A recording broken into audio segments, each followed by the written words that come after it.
So our mission today, I think, is to kind of like unpack why this film still resonates with audiences, Right. decades later. Definitely. It's interesting, too, because it's not just a movie. Right. It's like a phenomenon. It really is. Something that people still talk about all the time. Yeah. And I think one of the things that we need to kind of like unpack is, separate fact from fiction, Sure. but also like explore Coppola's vision. Definitely. Yeah. Yeah. And one of the things that strikes me right away is just how bold of a move it was to adapt, Oh, yeah. Heart of Darkness Yeah. to the Vietnam War. Yeah, it's crazy. Like, that's a pretty big leap. It's a huge leap. Yeah. And, it was John Milius, Right. the screenwriter, who had this vision. Mm-hmm. He wanted to explore, like, colonialism. Oh, for sure. And the darkness that lies within us all, Mm. and, like, set it against this, Right. brutal and morally complex war. Totally. Yeah. And it's fascinating that he initially considered George Lucas to direct. Can you imagine? I mean, that would have been a completely different film. Wild. Yeah. From the creator of Star Wars, Yeah, it would have been a whole different thing. Talk about an alternate timeline. Totally. But as fate would have it, Francis Ford Coppola Right. took the helm. Yeah. And from what I'm reading, he wasn't content with just telling a war story. Yeah, he wanted to go deeper. Right. He wanted to capture, like, the psychological and philosophical dimensions of the Vietnam War. Exactly. Yeah. He really pushed the boundaries of filmmaking with this. He wanted to portray the way the war impacted people's souls. Right. How it blurred the lines between sanity and madness. And heroism and savagery. Exactly. So speaking of pushing boundaries, we have to talk about the casting. Oh, yeah. Like, can you imagine Steve McQueen or Al Pacino as Captain Willard? It's hard to picture. I know. It makes you realize how much casting can change a film. For sure. Like, each actor would have brought something different. Totally. A different energy. Yeah. And the whole film would have shifted. But in the end, it was Martin Sheen who took on the role of Willard. Yeah, the guy sent to terminate with extreme prejudice. Right. Colonel Kurtz. Oh, Kurtz, yeah. Such a fascinating character. Really is. He embodies that whole Heart of Darkness idea. Yeah, he does. And speaking of Kurtz, Yeah.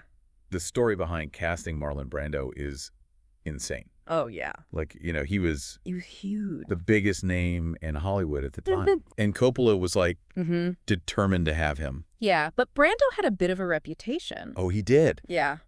Like, challenging is putting it mildly. That's one way to put it. Like, he shows up overweight Right.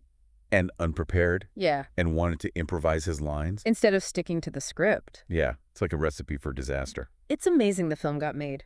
It really is. Especially considering all the other challenges. Oh, yeah. Like shooting in the Philippine jungle. Oh, my God. That was a nightmare. Right. Typhoons destroying sets. Yeah. Delays. And financial strain. It was a mess. It's like the production itself became a microcosm of the war. I know, right? Chaotic and unpredictable. Pushing everyone to their limits. And Coppola was so invested in it. Oh, yeah. He was taking out loans and putting his own money on the line. It was his passion project. It really was. And I read somewhere that it got so intense Right. that some of the Filipino helicopter pilots left the set. No way. To go fight in actual combat missions. Are you serious? Yeah. That's wild. I know, it's crazy, right? It really blurs the lines between fiction and reality. Totally. That's both fascinating and unsettling. Yeah, it is.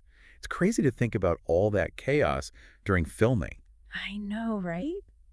But, we should talk about the journey within the film itself. Oh, yeah, definitely. It's so symbolic. It's absolutely. Every frame's packed with meaning. It goes way beyond just a war film. Right. It makes you think. It does. It makes you want to, analyze it and debate it. Totally. Unpack all those layers. Yeah, and even the river.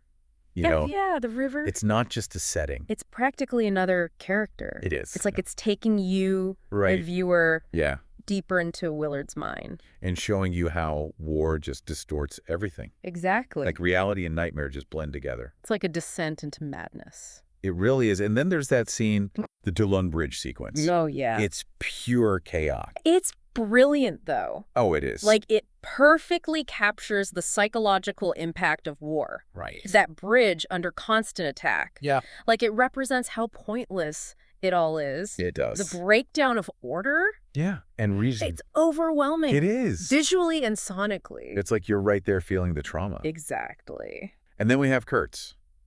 Oh, Kurtz. Yeah. Such a complex character. Oh, he is fascinating. He's terrifying, Yeah. but also weirdly charismatic. He's like the heart of the film's paradox. How so? Well, he embodies that whole idea of power corrupting. Oh, I see. Like, he's brilliant, Yeah. a great military mind, Mm, but he's gone rogue, right. embraced the darkness. Yeah, and you can feel Willard being drawn to him.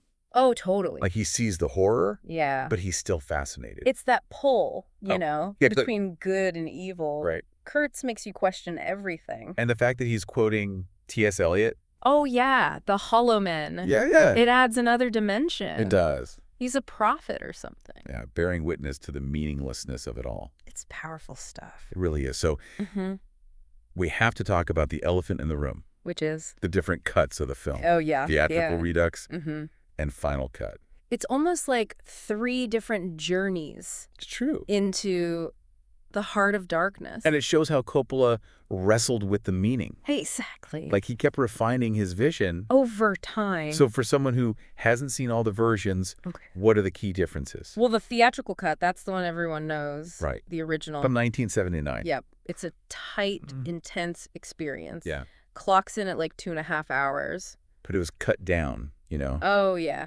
Coppola had to appease the studio. All right. Feel pressure. They wanted it shorter. Then there's the redux cut. Ah, yes. The redux. That's where Coppola gets to, Yeah, let loose. flex his director's muscles. Exactly. It's like over 3 hours long. It is. And he put back in a lot of footage. He did. Like the French plantation scene. Oh, that's a crucial one. It is. It helps you understand Willard. Yeah, you see him grappling with the past. The ghosts of colonialism. Makes you think about how much history still affects us today. Definitely like those echoes of the past. Mm-hmm. They're always there. And then the final cut. Ah, yes. Coppola's definitive vision. Right, so what's different about that one? Well, he took his time with it, Hmm. refined it over years. Hmm. It's like a balance. Between what? The theatrical cut Okay, and the redux. I see. He found the sweet spot. So he's not just adding scenes back in. No, he's resculpting the whole thing. Wow. Like every shot, Yeah. every line, Yeah. meticulously chosen. It's like he's saying, This is it. this is the heart of darkness. Exactly. And through all the versions, Yeah, the film's power remains. it does. It provokes, it disturbs. It makes you confront uncomfortable truth It does. about yourself Yeah. and the world. So we've talked about the film, Yeah. but what about the critics? Oh, the critics. How did they react back in 79? It was mixed. Really? Yeah. I mean, it's a challenging film, It is. ambiguous. Mm-hmm. Some loved it, Yeah. called it a masterpiece, Okay. praised the visual. The psychological depth, How it portrayed the horrors of war. but some didn't like it. Some found it too long, Yeah. too confusing. Okay. Some even accused Coppola of Of war. glorifying the violence Right. or losing control of the story. But even the negative reviews, they couldn't deny its power. Nope. It gets under your skin. It stays with you. It really does. And Yeah, now it's yeah. considered one of the most important films ever made. It's true. Its legacy is huge. It's more than just a movie. Way more. It's a cultural touchstone. People reference it all the time. I know, and you can see its influence everywhere. Oh, yeah. In other war films. Like what? Platoon, Okay. Full Metal Jacket, Mm-hmm. even video games. Like Spec Ops. The Line. Wow. That game's all about the darkness of war. It's like Apocalypse Now's imagery and theme. It's everywhere. They've seeped into our culture. Exactly. And it's still relevant today, Maybe even more so now. with all the conflict and violence. Yeah, and the erosion of truth. It reminds us of the darkness within us. That's it. That line between civilization and savagery. It's fragile. It really is. And speaking of which, Mhm. we need to talk about Hearts of Darkness.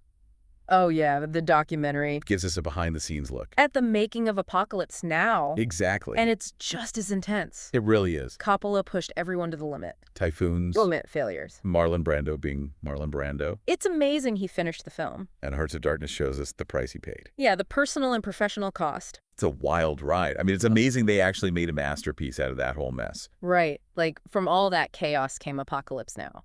Yeah, Hearts of Darkness really shows you, That it took. all the struggles and sacrifices. And it's not just a making of doc, Right. Like a commentary on the creative process itself. Oh, I see what you mean. It's about that drive, Hmm. that obsession Yeah. to bring something complex to life. Even when it seems impossible. Exactly. Like, art can be brutal. It can be. It can transform you. Yeah. And sometimes it takes you to the edge. And it's not just Coppola's story. No, you hear from everyone. The actors. It's like, who? Everyone who was there in the thick of it. And you see how the film affected them. Yeah. Like Martin Sheen. Oh, yeah. He had a heart attack while filming. I know, it was intense. And you can see glimpses of it in Hearts of Darkness. It really shows you what these actors went through. Physically and emotionally. Then you've got Dennis Hopper. Oh, yeah. Embracing the whole chaotic energy. It's like he became part of the film. He really did. Like, he was living it. It's wild how everyone got pulled into that world. I know, and there's that line from Coppola. Yeah. About going insane in the jungle. We were in the jungle. There were too many of us. We had access to too much money, too much equipment, and little by little we went insane. Chillin', right? It is. Every time I hear it, I get shivers. It shows how art can consume you. Yeah, it can change you. Push you to your limits. But you know, out of that madness came brilliance. Right. Hearts of Darkness shows us that, too. Like, you see them filming those iconic scenes. Yeah, the music, the performances. It's like you're watching a masterpiece being born, Exactly. even with all the chaos surrounding it. It's incredible. So we have Apocalypse now. Yeah. Born out of this real-life descent into darkness. And then we have Hearts of Darkness. Reflecting on it. Adding another layer. Yeah, it's meta. It is. Yeah. And both the film and the documentary. They still resonate with us. They tap into something deep, you know? What do you mean? Like the duality of human nature. Oh, I see. That struggle between good and evil. Yeah, we all have that. We do. Well, I'm left with this feeling of Of what? awe, but also unease. I get it. Like, I'm in awe of Coppola's vision. Yeah, and the audacity to make it happen. But then there's the unease. The darkness it reveals. Yeah, in the film. And in the making of it. Exactly, like it's a warning. It is. Apocalypse now. It reminds us that the heart of darkness, It's not out there. it's in here. Within us all. Right, and that line between civilization and savagery. It's thinner than we think. It is. So we have to ask ourselves, What's that? what does that darkness look like to us? That's a tough question. It is, but maybe by facing it, Yeah. we can navigate our own journeys Through the heart of darkness. and come out the other side. Not unharmed, but maybe. Wiser, Yeah. more aware. Of what makes us human. Exactly. We hope you've learned something new. And that you keep exploring. Keep questioning. See you next time.